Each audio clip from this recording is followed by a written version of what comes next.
Hello and welcome to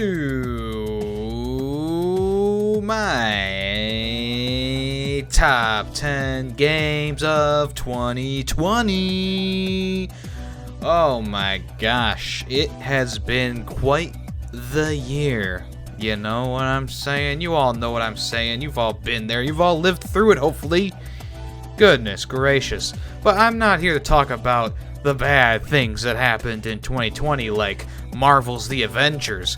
I'm here to talk about my favorite games from 2020. I played a lot of games this year. Most of them, well, there was a good mix of new and old, but this list will just be 2020 games. Now, I know people have been kind of confused a little bit, like, what's your favorite game that you played this year, which may not be from 2020, and that's fine, you know? But I like to do top 10 games, new ones that have come out. There have been past years where I've put an old, one from maybe the year before on there, like Peace Death was on my 2018 list, but it came out in 2017 or something like that. And I'll do that every once in a while, but usually the games that are Game of the Year worthy are all the ones that I'll play from the same year, just to maybe clear a few things up, or maybe you have a few new questions, I'm not sure. I just want to thank you to everyone who joined in on the Game of the Year competition. There were a few people who did both of the it was like a two-parter, so there was a, one part this, one part that. So I do appreciate everyone who put their who entered into the ring. I was really hoping for more people, obviously, as you may have known. I set the contest to actually be done on the 15th of January instead of the 1st of January originally. But not enough people were interacting with it. It didn't seem like people were all that interested this year. Last year, obviously, we had a lot more contestants because it was a different rule set, maybe. But I was hoping that this year would be maybe a little bit more inclusive, be able to have more people join in. But I guess I was wrong. So, before we get started, I just want to say that I'm going to do my my honorable mentions after the list. I'm not going to put them after 2. I'm not going to put them before 10. I'm going to put the honorable mentions after the list. Just the way that the contest was set up, people were trying to guess my top 10 list in total. So I don't want to, like, spoil anything, because people are probably going to be counting their chips, you know what I'm saying? And there were a few games that I thought, hey, I could put that here or that here, but I didn't, and I'll, of course, give my reasonings when I talk about each game. If you're joining into the premiere on YouTube, I do appreciate it. Also, if you're watching this live with me on Twitch, Yemmy the Ferret. That's right, that's me, twitch.tv/Yemmy the Ferret. I do appreciate everyone here as well. Pretty cool. It's kind of weird, having my voice play on Twitch, but me not speaking. Isn't that right, Yemmy? I'm supposed to say something there. Hopefully I remember. All right. What am I doing here? What am I doing here? Making an hour-long video? No. Let's go ahead and start up with my first game that we're going to talk about. Number 10 on my list is... What could possibly go wrong?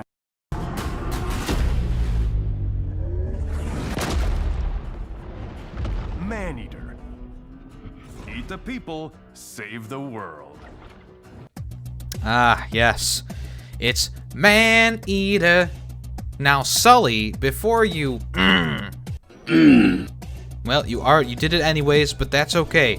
Remember that this is my list and my opinion. Your opinions and your lists are also valid because maybe these games meant something different to you. Just saying, if your top 10 list or your game of the year is not the same as mine, that's okay. That's why I ask people what their game of the year is. Everyone's different, and everyone's lists are going to be different. And if you copy someone else's list, then that's just a copycat. Anyways, Man-eater. Whoo! I kind of fell in love with this game after it was revealed at the Game Awards from 2019. I know people in the chat like Coco were saying it looked bad or something like that. But I was hooked. A shark PG? Like, come on, that comes around once every century. we haven't actually had one before. So I'm gonna say we get one once every millennium, you know?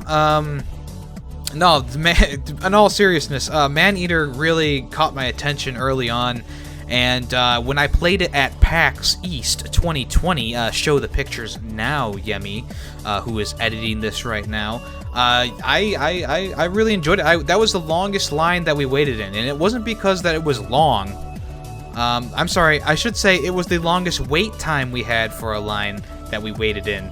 And I wouldn't say the line was long, but the demo was like a 20-minute to 30-minute demo, and you literally played like a bunch of like the first area, or the first part of the campaign, and it was just a lot of fun, and the game is a lot of fun. I don't know about the PS5 upgrade. Obviously, I'm hoping, you know, it's probably a better version. It will be available on PlayStation Plus for the PS5 owners to get for free this month, I guess you could say, in January. So if you haven't played Maneater yet and you have a PS5, you can get it for free right now. I would highly recommend getting it, or just add it to your account. You can do that. Don't forget that you can do that. There's already been 2 games for free that you can add to your account. You don't want to miss out on that. But Maneater is what it is. It's an RPG, but you're a shark, and you eat things to gain experience and evolution points and blah blah blah blah blah. There's so many different things that you earn in this game, including new skins for your shark. You can become a rock shark, an electric shark, a ghost shark. Ooh. You can also become a bone shark. The possibilities are a little bit limited, honestly, but for the most part, it was a really fun experience. It probably is the only game this year that I went through like 100%. Besides from one other game, I think on the later on this list, it is one of the only games that I went 100% for, and I did the 100% for. And I was very satisfied at the end. Now, would I play it again within a year? Maybe not. But maybe once I finally do get a PS5, wink wink nudge nudge Sony, I will play it again and enjoy it just the same. And I think I will, because even though, yeah, you know, the voice acting isn't amazing and the story is like, okay, it's kind of goofy, kind of funny, whatever. But it was a fun game. The shark mechanics were fun to use. It had a bit of a challenge early on, and then once you become like a megalodon or whatever, like the sky's the limit. There was some great underwater visuals in here. I love the collectibles, especially the ones that are like a landmark. So like one of them was like, you know, it's like movie references, and it's like, you know, you have like a Planet of the Apes one in there and stuff like that. It was really cool. I liked all the collectibles in here. I liked all the upgrades and stuff like that. The only thing that you know, that I would say was a huge negative about the game was that, you know, the replayability is a little bit low since you can do everything on the 100% on the first playthrough, but there wasn't really anything to keep you going and playing the game after you did the 100%, right? So yeah, you could still go around and do like GTA style where you try and get as many stars as you can, you know, and try and get the baddest of the bad shark hunters to come around and try and puncture your gills. But that does get tiring to a point, and that's essentially what I was doing at the end of my 100%, because I only had to take down one more hunter, and you have to get like the highest level possible. And it was cool. There's a few really cool boss fights in here. There's some like beefed up fish too, that are cool. That are cool fights. They have like little special moves to them. Yeah, I could definitely see like an expansion pack for this game coming out next year, where they maybe add on a bunch of new areas. Hope, you know, maybe, or maybe a whole new area, kind of like how other games have done it. That would be cool. You know, I would love to see them keep this game going, because it really is a fun game. I'm just saying, there's really, you know, once you do that 100%. There's really not much to do in the game after that, besides from the normal, you know, going around eating people and animals and stuff like that. But still, very fun game, very addictive game. I think I played it for like 3 days straight and didn't get bored of it. Just a really fun, overall fun game. I know people kind of poke fun at it, but hey, I really enjoyed it. I thought it's definitely one of my favorite games this year, obviously, since it's number 10. And this was a game that I locked in at number 10 early on in making this list. I said, you know what? It's not better than these games, but it is definitely worthy of being on my top 10 just because it is one of the 2 games that I went and did the 100% on this year, which is kind of crazy, seeing as like last year God of War and Spider-Man and all these other games came out last. Well, that wasn't last year, was it? No, I'm stupid. Past years, I should say, I did 100% for games and platinums for games, and this year I didn't do as many. And I think it's mostly because there was a slump in the middle of the year when the world-changing event was in full swing around here, where I just didn't feel like playing new games. I put things on the back burner way too often. And just as like a talking point, I recently just finished Doom Eternal like 2 weeks ago. So that kind of tells you how bad my back burner got. Because I was really excited for that one too, and I was playing it a lot, and then all of a sudden it just kind of stopped playing it. But this game, Man Eater, let's talk about the game at hand, Yemmy. Definitely was one of my favorites, and I played a lot of it. Anyways, let's move on to number 9.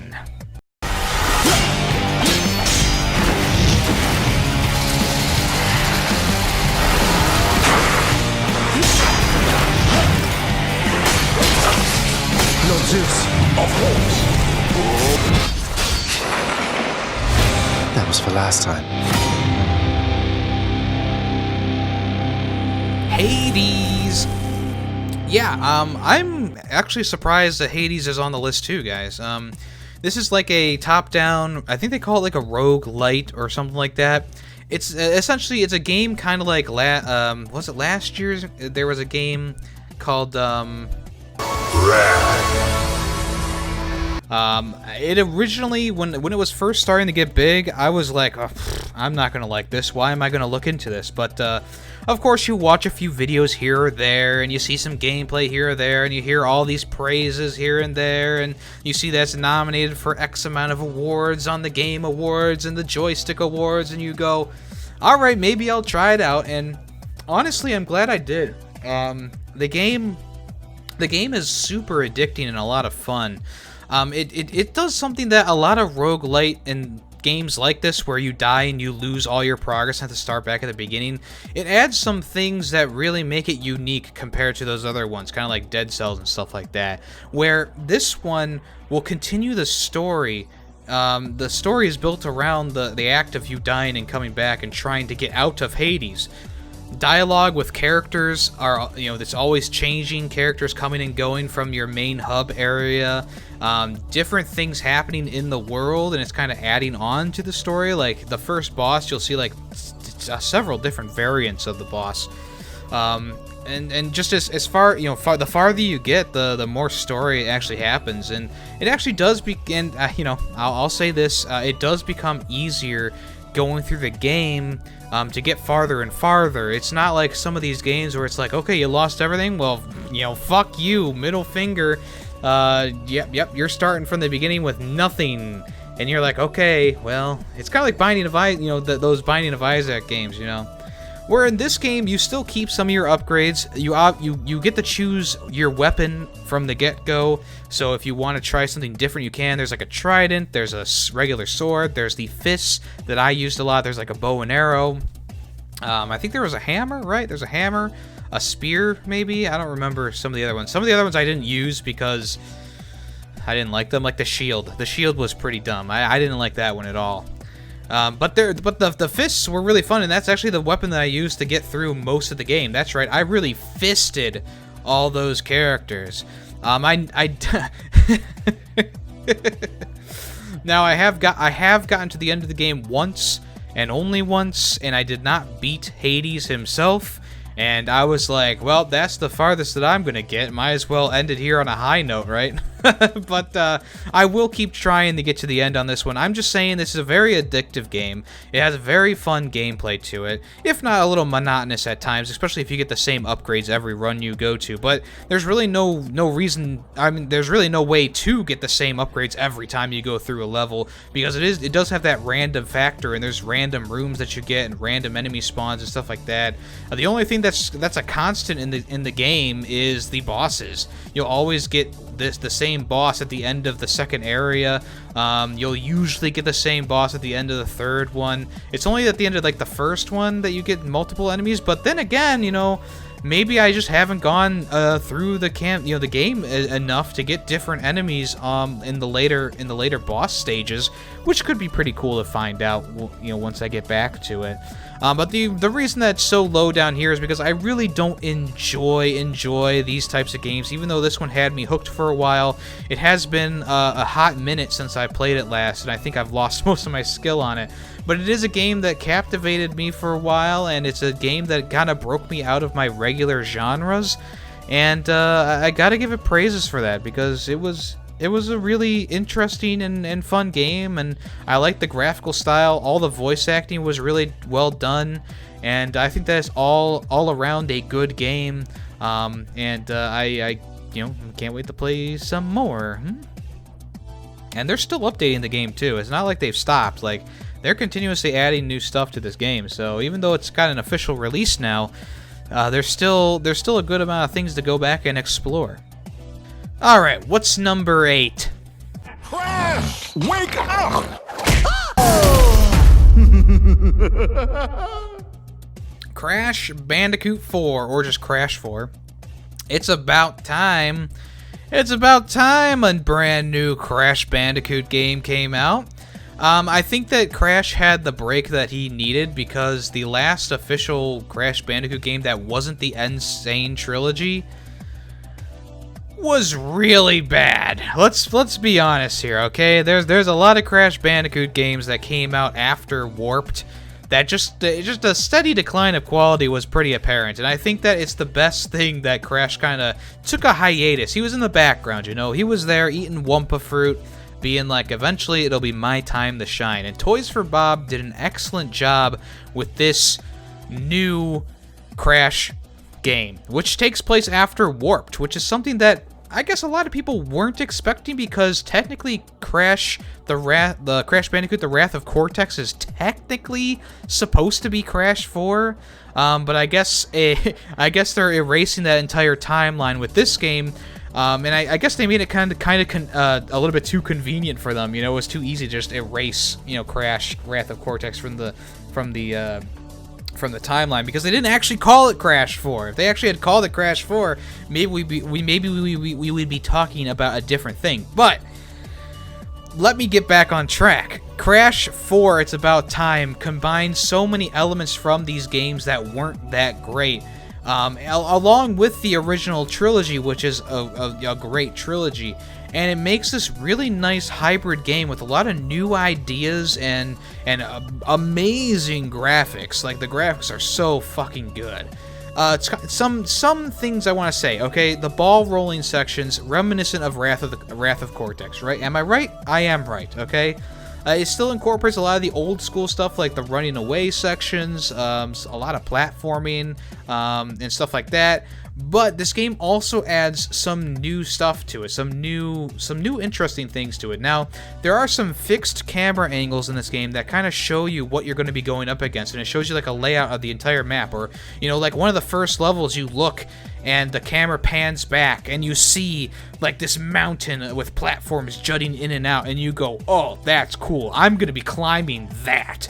And I just thought that was so cool. Aesthetically, it was really nice. And with the graphical quality, like, bellissimo, right? Another thing is they added in these grinding sections, right? Kind of Tony Hawk Pro Skater grind your way through it. And they're fun. They're not the most amazing thing ever, because we've done them before. Like Ratchet and Clank does them better, I think. Even in that in the game that came out for the PS4, I think that the grinding sections were more fun. These grinding sections seem to only be in there to make it harder to get all the boxes, not die more than 3 times, etc., etc. Things you need to do for gems. So I think that's really the only reason they put the grinding sections in there. Even though they're fun and they're a nice little break from the normal platforming of the game, I do think that they are a little bit unneeded, but they're fun. Okay, I will say that. Not the best, but they're fun. Another thing that they added were all these new masks that give you power-ups. So there's this one that slows down time. There's another one that changes dimensions. There's another one that changes gravity. There's another one that lets you do like an infinite tornado spin that lets you like kind of fly. All these masks really change up how the game works, and one of the best parts of the game is when you're using these masks all in unison. I think one of my favorite parts of the game is like one of the last levels in the game where you're just kind of switching your masks up constantly, and you're just using their power-ups constantly, and it feels so smooth because it's all working together so well. I do have to get into some negative points about the game.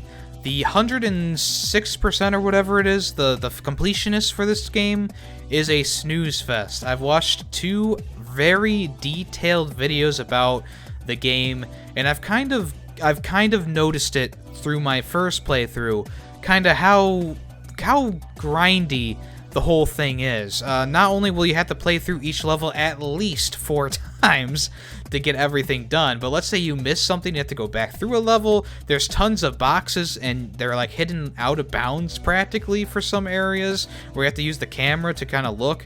All the platinum relics you have to get for the time trials, you actually have to, I believe you have to get platinum relics on them all, and then you also have to do a run through each level where you get all the boxes and you don't die at all or something like that.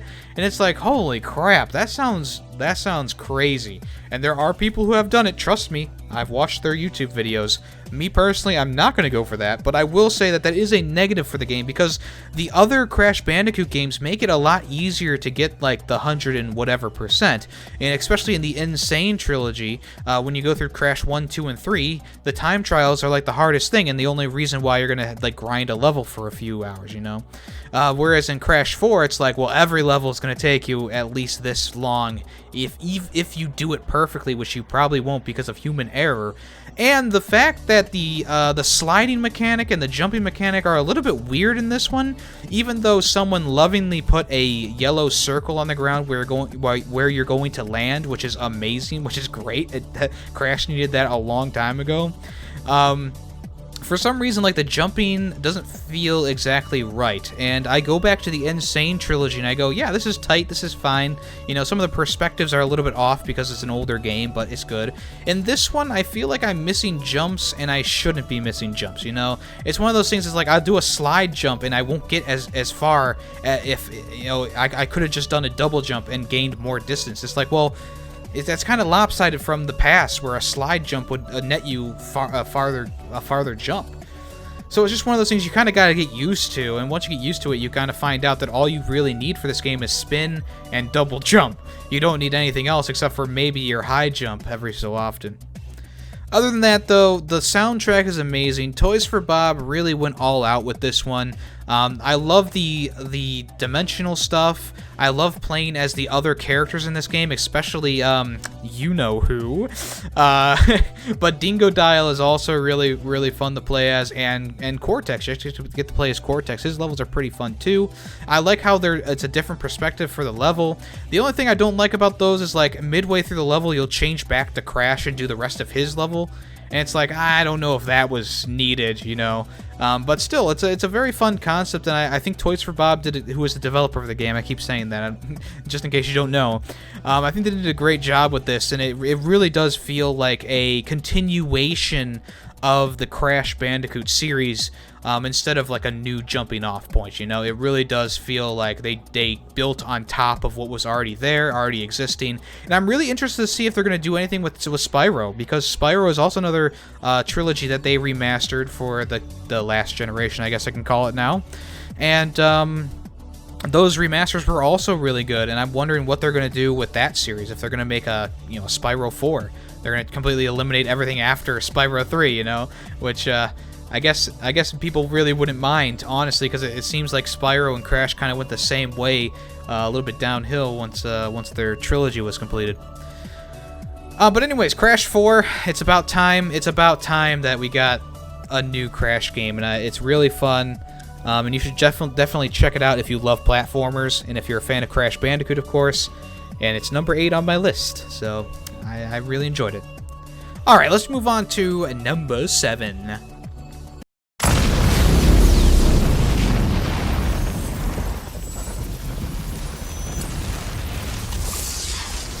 hero's just someone who doesn't give up.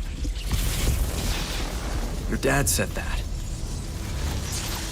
He was right.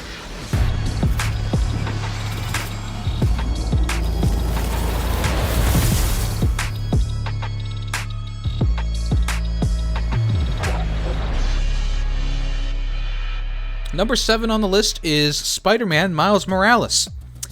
I really, really enjoyed this game. So the reason why this game is at number 7 compared to like the original Marvel Spider-Man that was like, I think it was number 2 in 2018.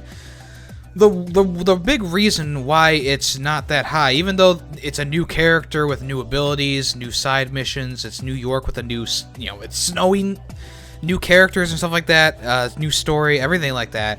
The reason why it's lower on the list than Marvel's Spider-Man, one, I think there were some better games this year, obviously, especially in the open world aspect of things. But two, I feel like there was more quality games also that came out this year. But also, number 3, this game was super, super short. Now, I know that it is a cheaper game, obviously, and I'm glad that they made it cheaper instead of a full $60 price tag, because if they had made it a $60 price tag, everyone would be up in arms. There's no doubt about that. But since it's, it's a relatively cheaper game compared to other ones that came out on the PS5 even, I think that people are a little bit more understanding, me myself especially. I understand why they put it at a lower price tag. It really is just a reskin of the New York map from the original game. Even though it looks great, I'm not gonna lie, like the snow-covered, buildings and stuff like that, the Central Park snow-covered looks really, really nice. A little bit barren at times, but still looks pretty cool.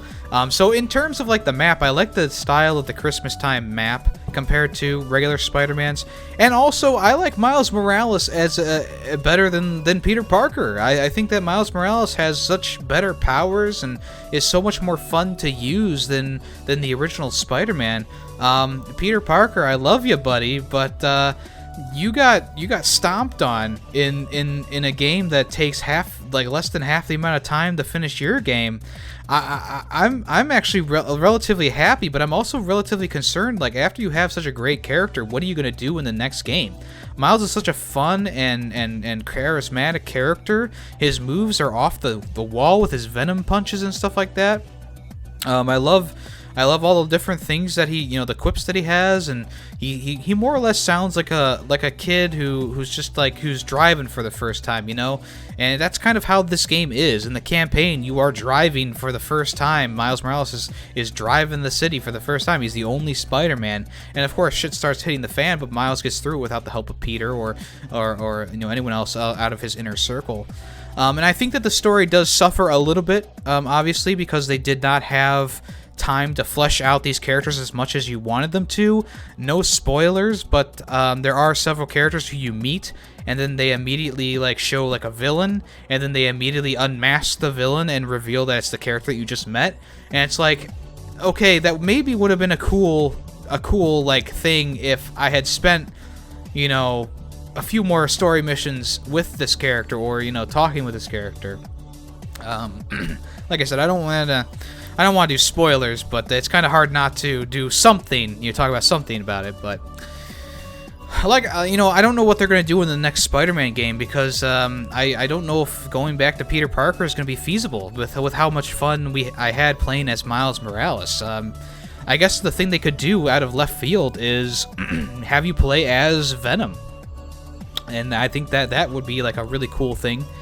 But I guess we'll have to wait and see. There's some secret ending, end of credit stuff for both the Spider-Man games that reveal, kind of what's maybe going to be happening in the next one. And I'm hoping that they don't take too long to make the next one, because I'm really excited. It seems like it's going to be a really great series that they're cooking up here. Lots of people love Spider-Man. I wasn't a huge fan of Spider-Man before the Marvel Spider-Man game. I read a few of his comics, wasn't too into them. But I'm really enjoying this, and I liked the Miles Morales game. Obviously, there's some performance issues on PS4. But in general, I had a good time with it. I just feel like it was too short, and when I was trying to do the New Game Plus on it, I was kind of bored because it was like I just did this yesterday. You know, it was like the second mission of the game, and I was like, I really don't feel like doing this whole segment again so close to doing it yesterday. You know what I'm saying? But I am excited for the future of the series, and if you haven't checked out Spider-Man Miles Morales yet, you're missing out on a really fun character to play as. All right, what's number 6?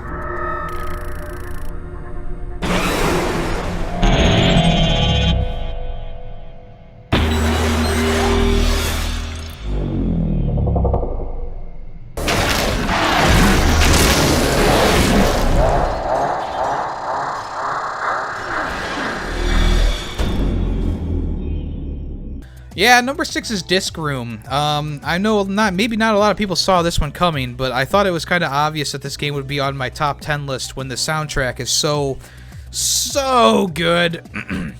It's so good that I bought the Disc Room record that looks like a buzzsaw, and it sounds fantastic on a record player, let me tell you that much. I love the soundtrack. It's bopping, it's beeping, it's booping, it's dooping.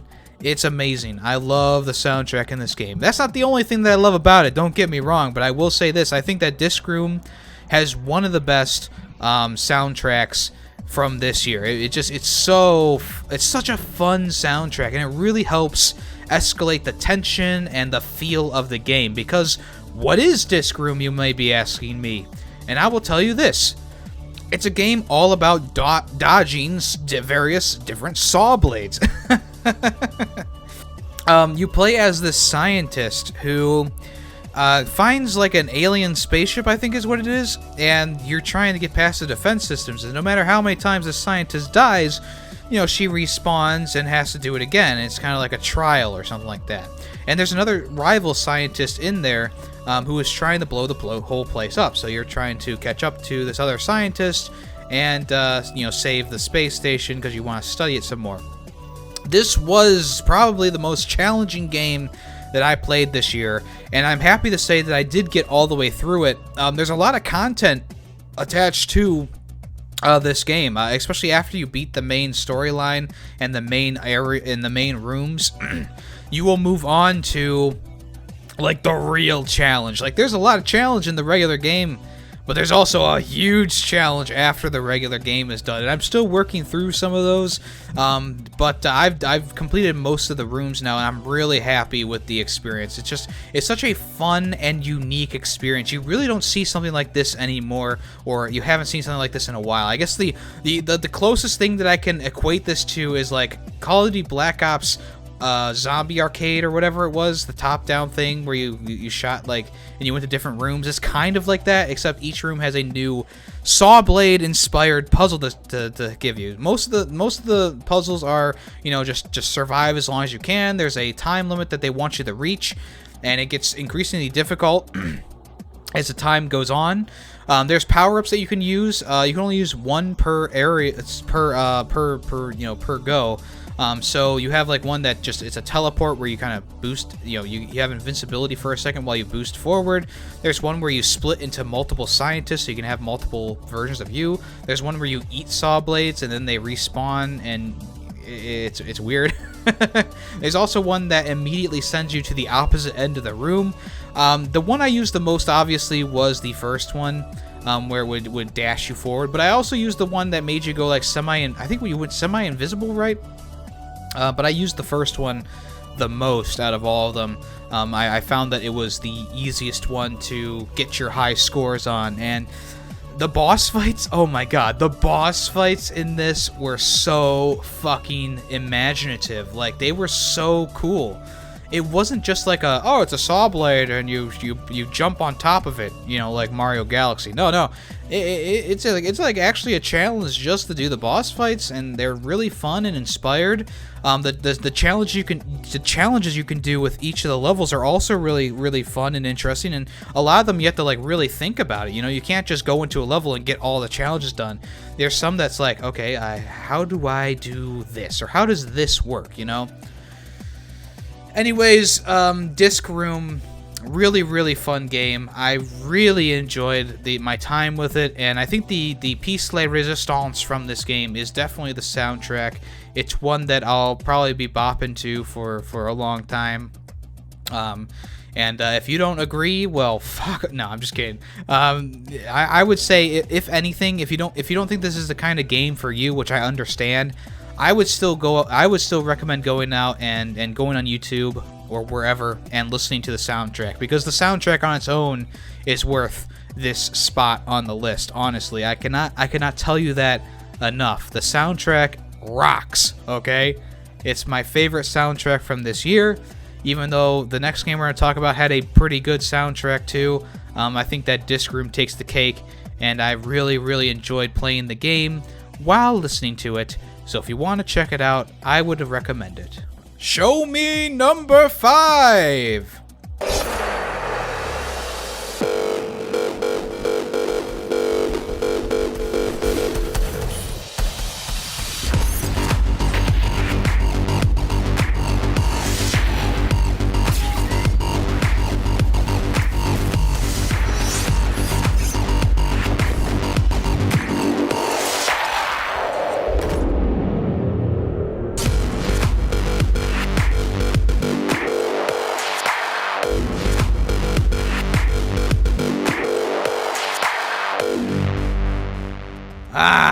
Ghost Runner.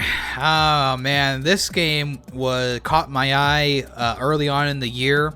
A YouTuber I follow got access to like an alpha or beta something like that, a demo of the game, and he played it, and I was like, yeah, this is gonna be a game for me. It's another one of those games that it has a good amount of challenge to it. I'm not gonna lie, it's definitely a challenging experience, but it's a very rewarding experience. Not only is this one of the best looking games from this year, and it's been swept under the rug.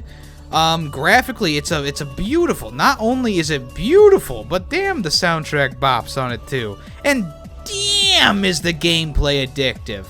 The one reason why this game is above Disc Room is the gameplay is just so fresh and just so slick and so sweet. Oh my gosh, the swordplay in this game is just so good. Essentially, this game is all about timing and stuff like that.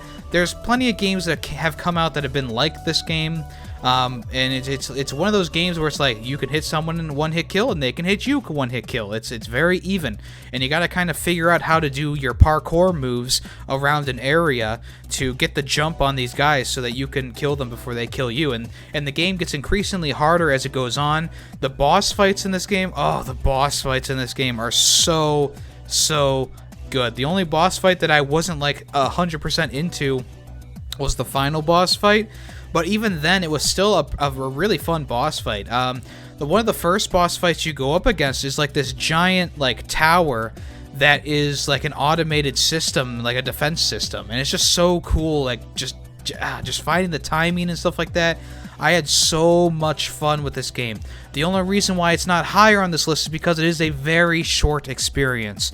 Even though it took me a little bit longer than I was expecting to finish it, just because the game got a bit more challenging towards the end than I was expecting, I still was able to finish it in a week of playing it.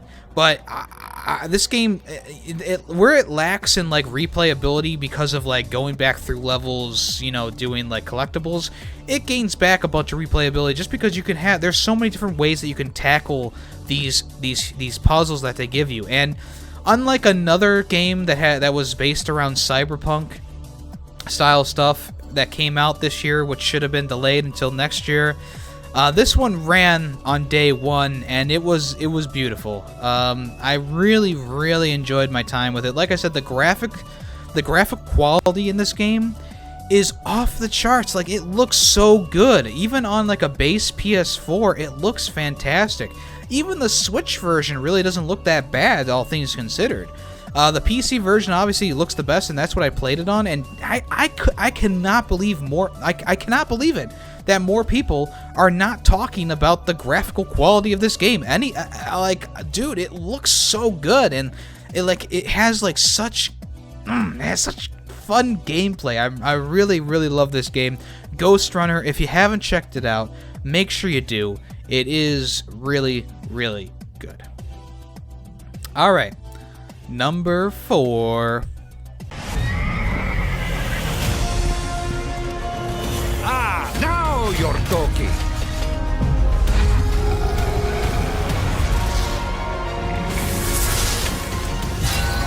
Show yourself! So, she wins or what? That, Zeus, you'll have to find out for yourself. Oh, come on. Video games won't be invented for another 2,500 years. Immortals Phoenix Rising. Yemmy, you don't like Breath of the Wild? Why would you get Immortals Phoenix Rising? I was asking myself that same question when I pressed that purchase button, but because of a YouTube video, once again, I looked into this game and decided to buy it. Originally, when this game was announced, it was called Gods and Monsters. It comes from the same developer as Assassin's Creed Odyssey, which is a game that I thought was just too bloated. It was just too long, etc., etc. It's almost like they were listening to my criticisms of the game, because Immortals Phoenix Rising, even though it's still a fairly big game, they jam-packed every inch of this map with fun little side quests, side things to do, all wrapped around a really interesting story. I think this is one of the only games that uses the Greek mythology super effectively, right? God of War does things with the Greek characters that's really weird, but you know, it's like whatever, you know, it's still cool, right? You know, killing Poseidon, fuck yeah, you know. But Immortals Phoenix Rising actually takes the real like limericks and mythology of these Greek gods and puts them into a game. Like, it's not sugarcoating anything. It literally goes in hard. It even makes jokes about the mythology inside of it. It's such a well-written and fun game. I really enjoy the story. You play as Phoenix, who is like a shield bearer, and he's living in his brother's shadow, and finally he gets a chance to prove himself. And he's on a quest to unite all, you know, these 4 gods and take out the angry Titan who has taken over the gods' realm, and he's like trapped them inside of, like, you know, one guy is trapped inside a robot body and his memory's taken away. Ares is trapped inside of a chicken and he loses his confidence. Artemis, she's turned into a tree and her vanity is taken away, so she's only caring, you know. It's just there's so many fun little things going on in the story, and it kind of keeps you engaged. I think I've only skipped like one thing of dialogue in this entire game. Like, I think it's a very well written game. It has some fun dialogue in there. I think that the overall visual quality of the game is really nice. And as I said in my podcast where I talked the most about it, it is very, very similar to Breath of the Wild, but it's also very, very different in aspects where, you know, your weapons don't break in this game, and, you know, the combat's a little bit more easier, right? The puzzles, you can see some inspiration, but there's also lots of new ideas in there. But there's some similar things you can do, like moving objects with, like, you know, these laser beam hands or whatever they're called, telepathy hands or whatever. There's no time manipulation like in Breath of the Wild, but there's a good amount of things you can tell that this game was inspired by. But I don't think it's a ripoff, honestly. And anyone who's saying that this is a ripoff of Breath of the Wild needs to play the game, because it is definitely something that's quite different. It's a very different story. And I think that even though, yeah, it's number 4 on the list, I would still give it a high recommendation. Really, the only reason why this game isn't higher is because the combat did really start to feel very monotonous. You only have 2 different moves you can really use, a light attack and a heavy attack, along with a bow and arrow. And you also have some special moves that you can use here or there. But once I got past like the 3rd area, and I was just kind of it did have a little bit of, it did have I should say, a good amount of monotony creeping in, because I was starting to feel like, you know, this enemy encounter, I'm just gonna be spamming RT the entire time to do my my heavy attack, which staggers enemies, and then I'm gonna use my pool ability to pull this flying thing closer to me. It's like it kind of just starts to feel like the same thing over and over again. Where this game really excels in, though, is the puzzles and like I said, the story. I think that those are the two areas where this game really excels in, more so than like Spider-Man or even Maneater, obviously. And I really think they did such a good job with like the puzzles and just the variety in the puzzles and how you go about doing them all. I think that it really is like a really nice combination of those two things. I just wish that the combat was a little bit more interesting, you know. The game that I'm going to talk about in a little bit here has some of my favorite combat in it. This game, after I was playing the other one, just kind of fell a little bit short because of that, you know, because I played a different game that had much better combat, swordplay, I should say. I think that kind of gives it away a little bit if you've been following me. But anyways, you know, it's a really good game. I would recommend it. It runs great on all systems. I have not seen anyone complaining about it. I think the Switch version just loses a lot of graphical quality. So if you want to get the best experience out of this game, you can either go PC or, you know, console. That's not Switch. Anyways, big rec for me. If you're into mythology, this is definitely one that rises above things like Assassin's Creed or God of War. It definitely has a nice mythology to it, and it really does justice to the gods of Greece. All right, give me number 3, please. Find a bargain kind of snack. Try to catch it in your trap. Feed somebody and you'll see we are whatever we eat. Find them hiding in the sand, tearing up a catch. Come to snack to Thailand and discover Bug Snacks. Come join me on the island of Bug Snacks. Liz! I was trying to carry a lamp with my weenie hands, but I dropped it, and now the town's on fire. Oh, again? It's Bug Snacks.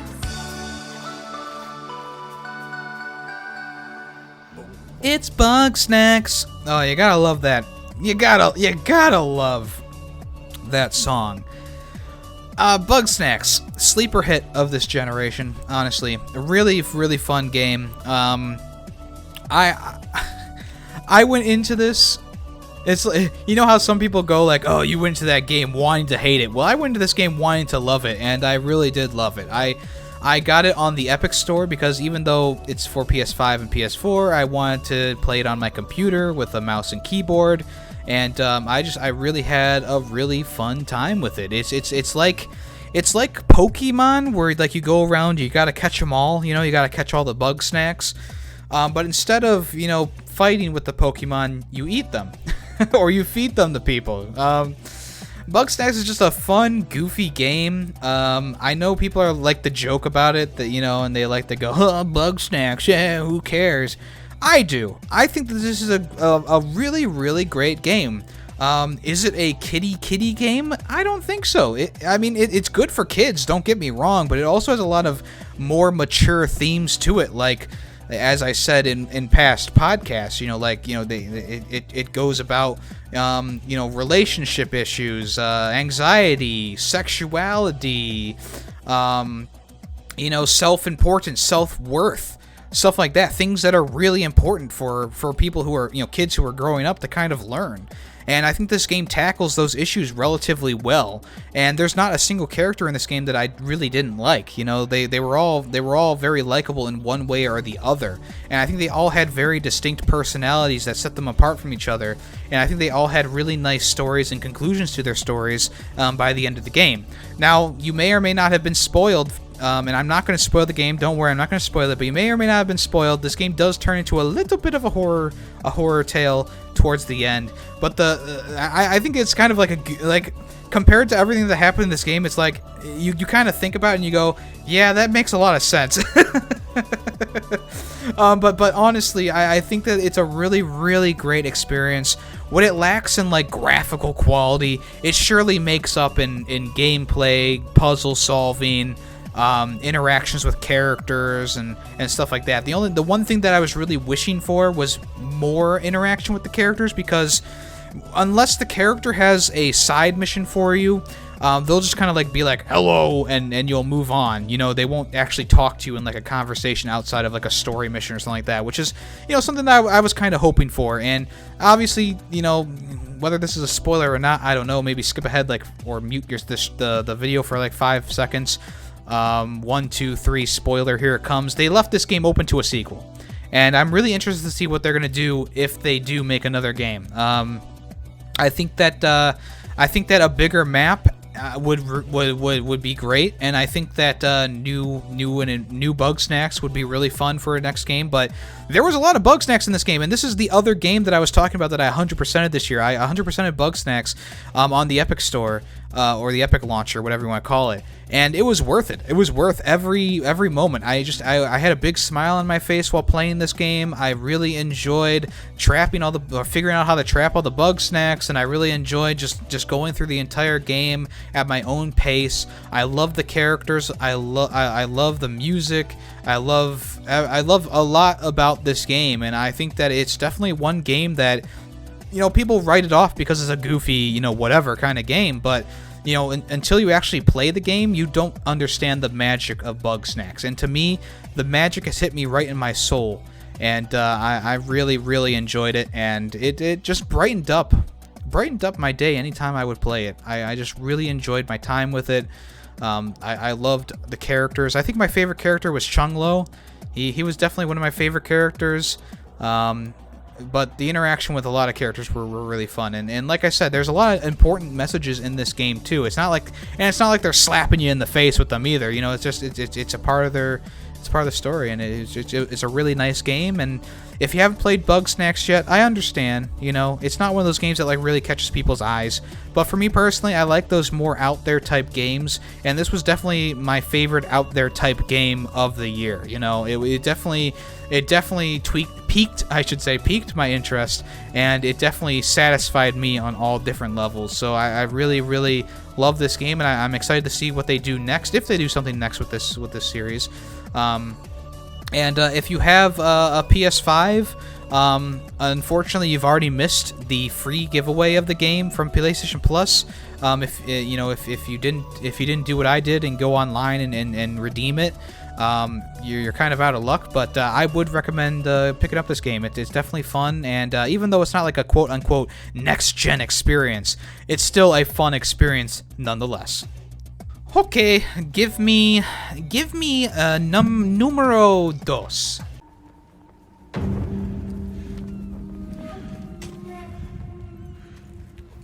You are a samurai, bound to uphold the code.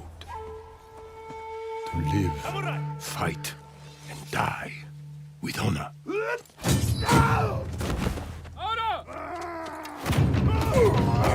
If you stray from this path, what will you become?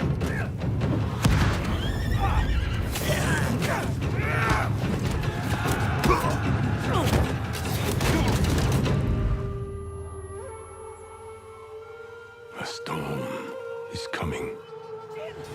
Jin! Come on, Jin!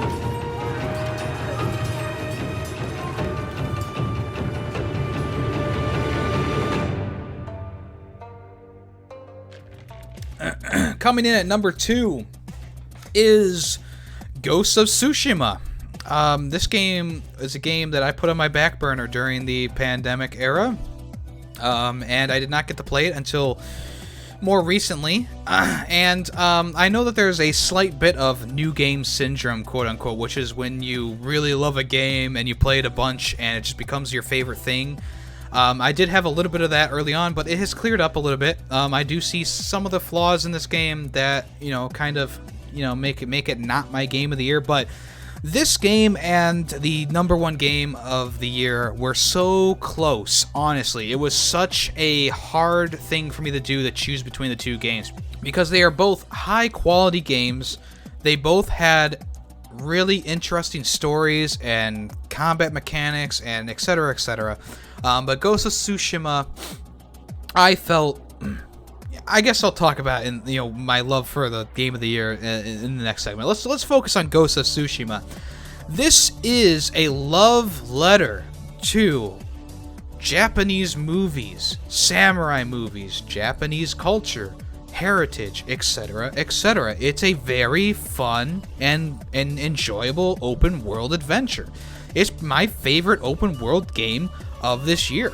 It was just so full of life, you know, all these different areas you go to, whether it's the Golden Forest or the Swamplands or Castle Canada.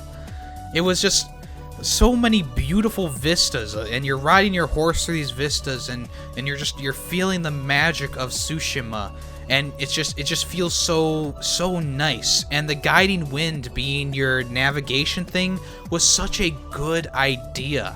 I don't know why a developer hadn't thought of that yet. But this game, the combat is what really sets it apart from games like, you know, Immortals Phoenix Rising or something like that, because the sword combat is so much fun. It's so fluid. You definitely feel like a samurai. You have so many different stances. You have 4 different stances to choose from, each of them for a different weapon type that an enemy might have, whether it's a sword, a spear, a sword and shield, or a big boy, a big guy. And switching between them during combat, doing perfect parries, doing special moves like the wild dance. It's just everything about the game really just comes together so well. The overall like open world of the game is really nice as well. It looks like a daunting and huge map, and yeah, relatively it is a pretty big map, but it's also designed in a way that makes it easy to kind of adventure around. You know, nothing's so far away out of your reach that, you know, you're not going to have a fast travel point near it, or, you know, it's going to be like a 1,000-mile, you know, hike. You know, everything is pretty close together, and even on the way to a new area, you'll get peppered with, you know, combat encounters, shrines and level up areas, or places that give you more, you know, just bonuses for visiting them, villages to visit with different merchants inside in them, you know, Mongol territory. You know, this game is all about defeating the Mongols. You know, you'll run into like a Mongol encampment, and you'll either choose to do stealth or go right in with your samurai moves if you want to. The one thing that kind of irks me about the game is there's a lot of areas in the game that aren't like even though it's an open world game and you can go anywhere you want, you can't go here because that's part of a story mission. And that's one of those things that I don't like about the game is there's so many areas that you go to and you're like, why can't I get inside this fort? Or why can't I climb this lighthouse? Or why can't I do this? It's usually because it's a part of a story mission.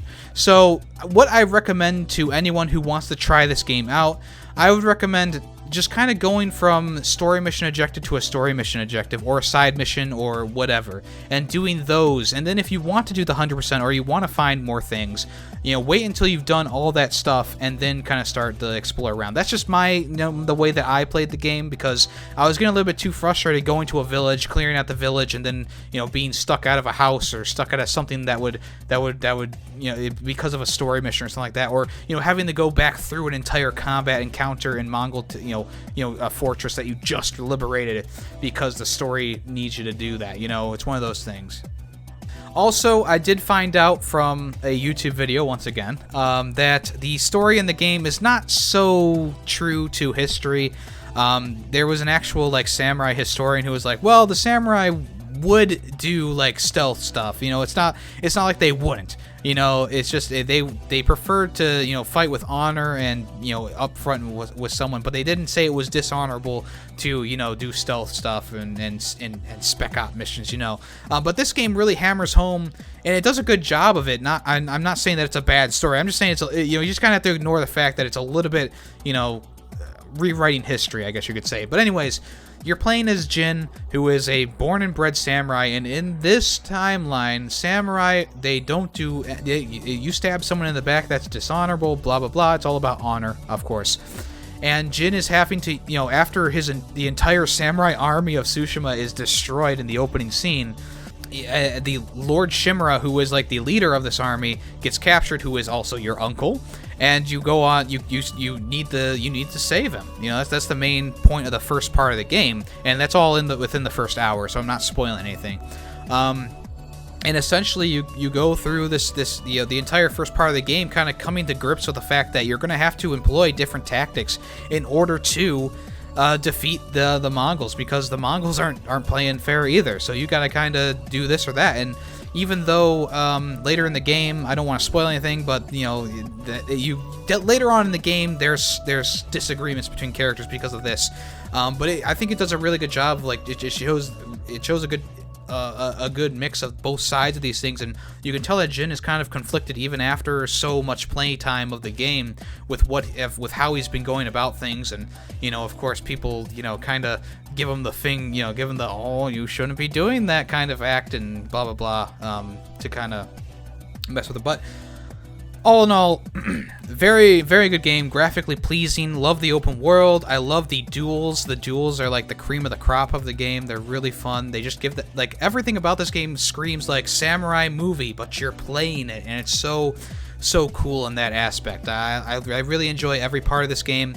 Like I said, really the only thing that really irks me about it is like the how they set up the open world combined with the story missions, and then also the grappling hook is really goofy in this game. It doesn't always want to work, but other than that, I feel like this is a really good game, like a 9 out of 10, something like that. I just really enjoyed myself, and I understand why so many people wanted this to win Game of the Year now. There was a time where I had not played this game enough, and I was like, I don't know. Why do so many people want this game to be Game of the Year? Well, I understand now. I understand now completely, and like I said, I had a lot of trouble deciding between this game and the next game we're going to talk about. So let's just go ahead and introduce the Game of the Year. What's number 1?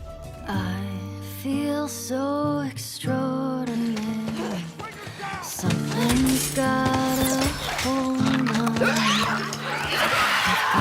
This feeling of a sudden sense of liberty. I used to think that the day would never come. I see the light in the shade of the morning sun. My morning sun is the drug that brings me near to the childhood I lost, replaced by fear.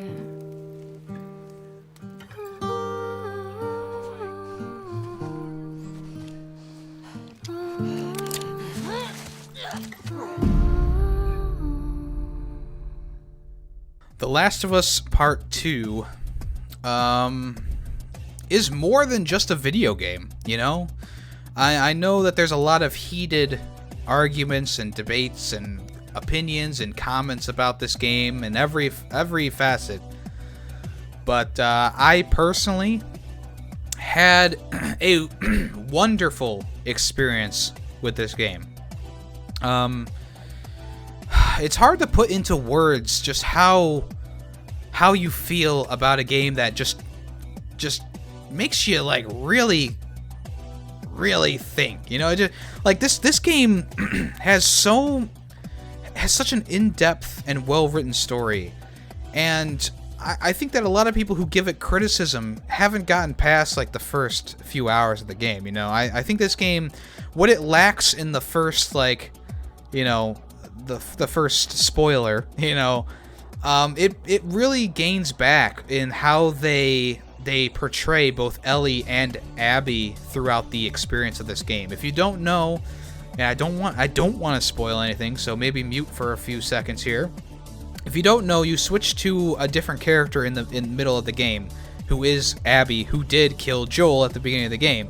And when that happened, I felt the same way as a lot of people. I was like, what the fuck is going on? This fucking sucks. Why are they doing this? But as you played as the character, you kind of, like, me personally, I like Abby more than I like Ellie now. I think that Abby is a better character and has a better story arc than Ellie does, because even at the end of the game when you're playing as Ellie and you're hunting down Abby for the last time in the game, it's like, I don't want to do this, I liked how it was about to end, but that's not the point of this game, and that has never been the point of The Last of Us, to give you like a happy or do what you want to do, because this isn't our story. This isn't the player's story. This is Naughty Dog's story, and they can do whatever they want with the story. And what they did with the story was fine. Now, would I have liked the end of this game of the story to be a little bit different? Of course. I already talked about in depth with my Favorite 64 podcast, where I went into a big deep dive about the story structure in this game. And even though I don't agree with the story structure, I equated it to a hamburger where like the patty's on the bottom and the lettuce is on top of the meat and the bun is on, whatever, but I do think that it's still a very well written story, even though I would have put things maybe in a different place, maybe had the past stuff be before the present stuff, instead of mixed in between things. I do understand why they did it, though.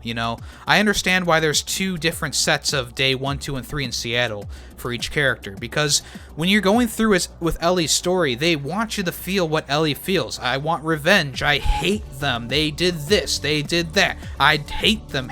I want to hunt them down and kill them all, right? That's what they want you to feel, and that's how I felt. I went through it not caring about, who they were. I just wanted them dead because they killed a fan favorite character, right?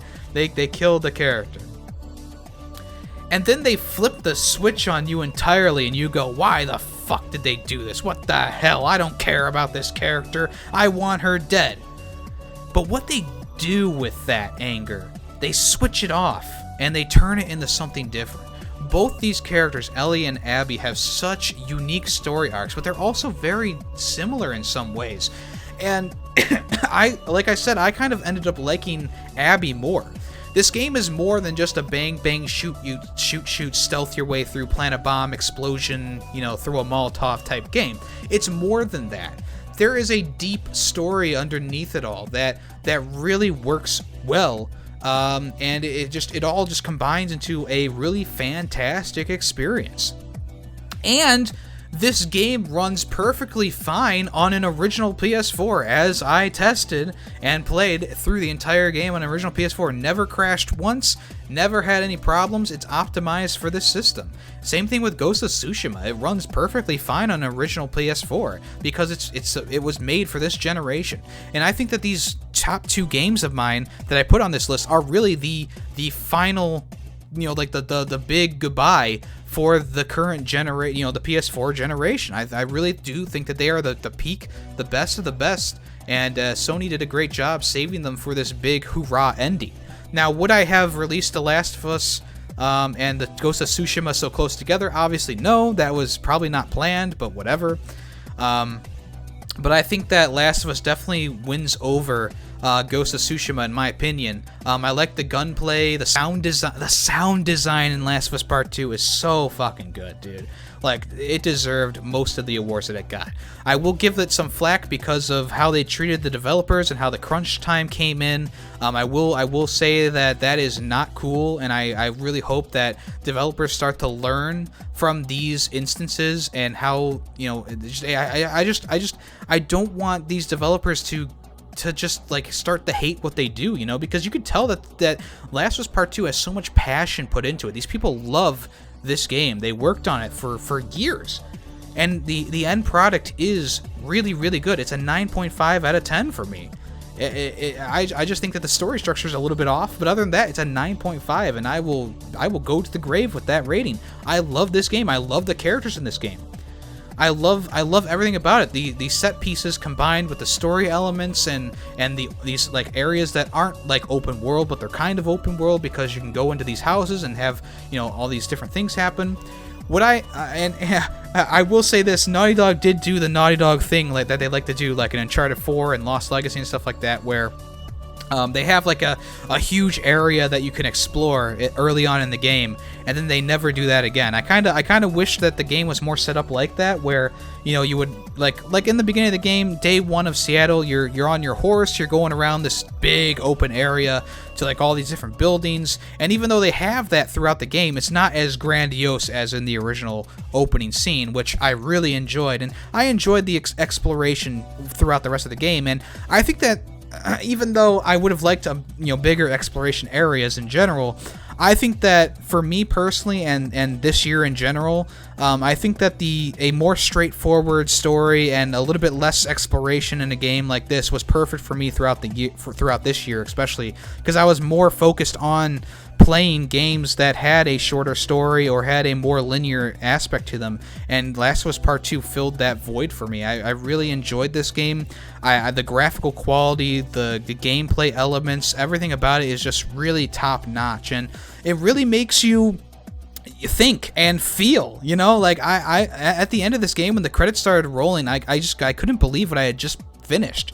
You know, it was like, damn, this was really good. Like, I still have my criticisms of the game, who doesn't, but I think that the pros vastly outweigh the cons in this scenario, and I really don't think that the decisions they made with the story were really all that terrible that I would go on on Metacritic and give it a 0 and rant about whatever. You know, I came into this game objectively without any outside influence, and I ended up really enjoying it.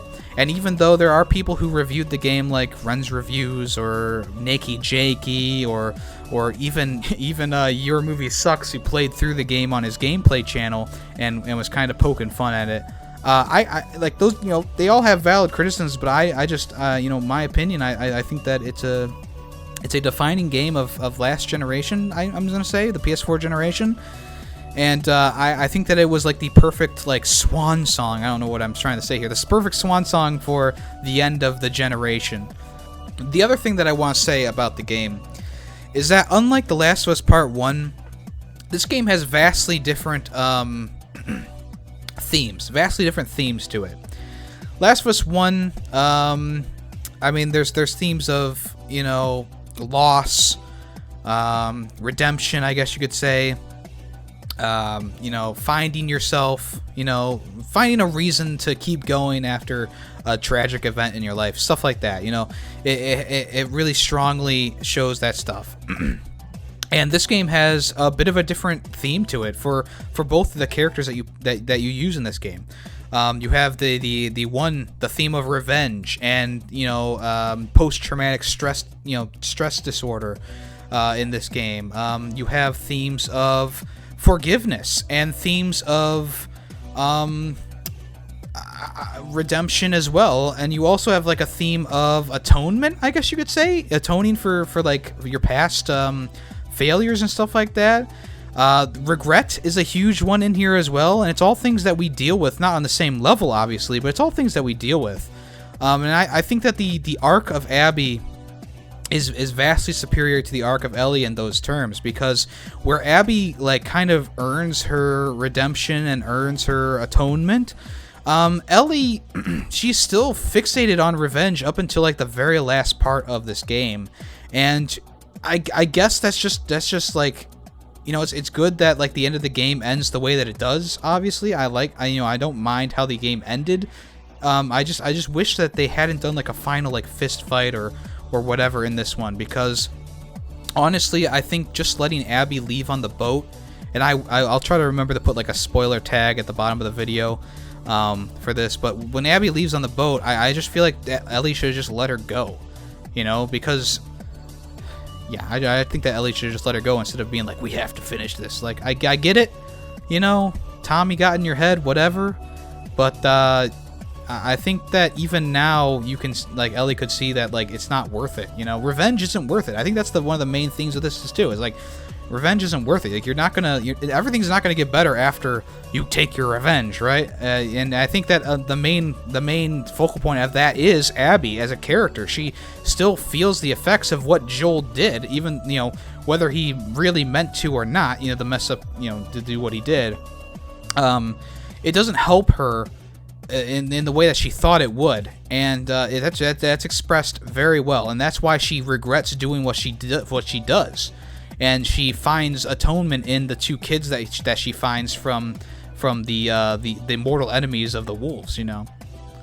But I think I'm starting to go too close into spoiler territory, and I don't want to spoil things for people, especially if you haven't played the game yet. I want you all to go into the game with an open mind if you're going to go into it. I'm not going to force you to play this game. I just want you to know this is my favorite game of this year. It's just such a well put together game.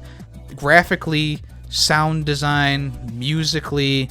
There's a guitar in this game that you can pretty much practically fully play. You know, it's like how do you not give it a anything positive just for that? It's like that is so cool. You know, the story beats, even though they're in places that I don't want them to be, I still appreciate the story. I still like the story. I still think that this is one of the greatest games that I've played. It's definitely a good complementary game to the first one because they change enough in this one, but they also keep a lot of things the same. So I think that it really is like a really good sequel to the first game, and it definitely tackles different things. You know, who wants to play a game with the same themes, the same blah blah blah blah blah? You know, you need something different in these games, right? How many times am I gonna play as generic white man who uses a gun and shoots people, right? You know, I want something different from my games right now. You know, I want more diversity in my games, and this game is definitely one that gave me that diversity, and I really appreciate that coming from a different perspective. You know, so yeah, that's some of the main reasons why The Last of Us Part 2 is my favorite game this year. And people who listened to that Ferret 64 episode, I'm not sure why no one put this game higher than like a 3 on their guesses list. But I mean, I said everything that I could possibly say to like hint that it's gonna be either 1 or 2. You know, that's one of those things. Like, I don't know. Let's talk about some really quickly. We're gonna talk about some honorable mentions.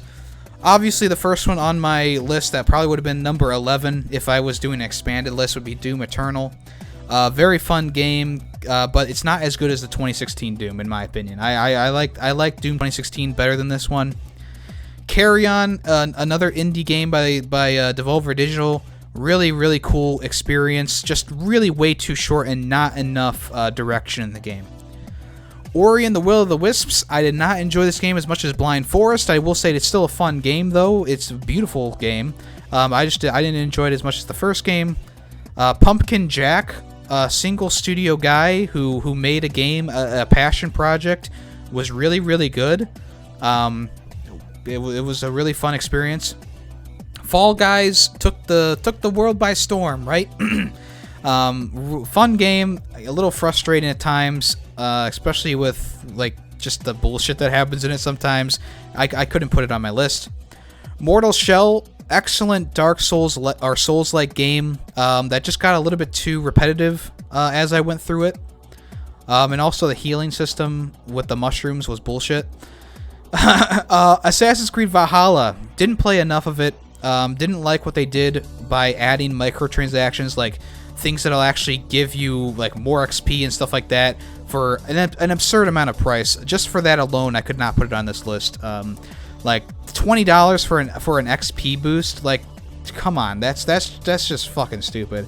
I don't like that decision, and because the game is not as polished as I would like it to be, it didn't make the list. Serious Sam 4, unfortunately, was just not as much fun as 3. I think that 3 is superior in every single way. Even though it was a fun game and it kind of was reminiscent of 3, it just didn't hit that same tone with me. And I think that the main reason for that is just because, like, graphically and voice acting wise, it just kind of stunk. But everything else was fun. Star Wars Squadrons, did not play enough of it. What I did play of it, though, like day 1, I was already worse than 50% of the player base, so that wasn't a lot of fun. Fuser, a very nice game by Harmonix. I think that the story mode and like the tutorial mode, which is like spanning over several, like 15 different fucking venues, was a bit much. I feel like they needed to condense the campaign part of the game a little bit more. And I was like, you know, it's fun, but it's also like really weird. Like some of the things just don't mix well. Like most of the rock songs just will not mix with anything. So it kind of ruins the experience a little bit. And then finally, I have to mention that Marvel's The Avengers was my least favorite game this year. Slow, tedious, monotonous, a combination of too many genres. Not fun, not interesting to me at all. I just didn't enjoy it. Everything was just slow and painful. I liked Ms. Marvel, and I liked I like these Marvel characters, but they need their own separate games. We shouldn't have gotten an Avengers game right now. And I think that the main reason that they put an Avengers game out was because Marvel Spider-Man did so well. They wanted to just be like, well, Spider-Man did well. Well, let's just, if we put all these Avengers characters into one game, everyone will buy it, and it'll be a blast, and everyone will love it no matter what. Well, yeah, you got that wrong. Apologies if you liked the game. I just could not. I just could not with it. I was very bored. Finally on the list, I forgot to mention this. I want to mention Zombie Army 4 Dead War. Was a fun game. It definitely built on what the original trilogy had. I just didn't like how there was like hardly any weapons in it, and the weapons you could get were like DLC. You had to buy the weapons, and the main campaign was like, there's some main campaign levels that are just like really short, and I was like, you could have done a lot more with this. But overall, I did enjoy it, so it's not like I didn't enjoy it. And then finally, another Cyberpunk game that came out this year that I think is vastly superior to like Cyberpunk right now. I have to play more of it, of course. Cloudpunk, which is a game where you play as like a futuristic taxi kind of driver, and you go around this really nicely designed city, picking up people and dropping people off and solving the mystery of the blah blah blah. If you want to check that out, I would definitely recommend checking out that and any other game that I talked about today. If you want to check them out, of course, they're everywhere. Okay. Big thank you to everyone who's here right now. I really appreciate it. This year was a tough year, both mentally and just in general. It was a tough year for everyone, and I think that the one saving grace from this year was the quality of video games that we got.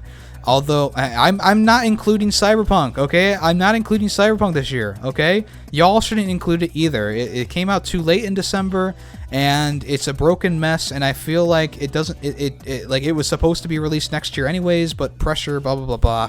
I'm not going to talk about it here, but I think that the majority of this year's games were quality games, and that was like one of the beacons of hope throughout this entire year, was just playing these games and having fun with them. And I appreciate all these developers and all their hard work, the soundtrack creators and stuff like that. Just they made a lot of great experiences this year. If your game wasn't on my list or on the top 10 list, that's okay. Your list is your list. Your opinion is your opinion, which is why I go out on Twitter every year and I ask what everyone's game of the years are. I have them scrolling in the background here, but I'm seeing a lot of Final Fantasy VII remakes on here.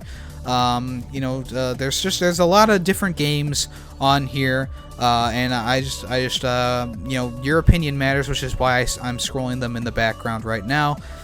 If you didn't get your chance to talk about your favorite game or put your favorite game in a reply to my Twitter, that's okay.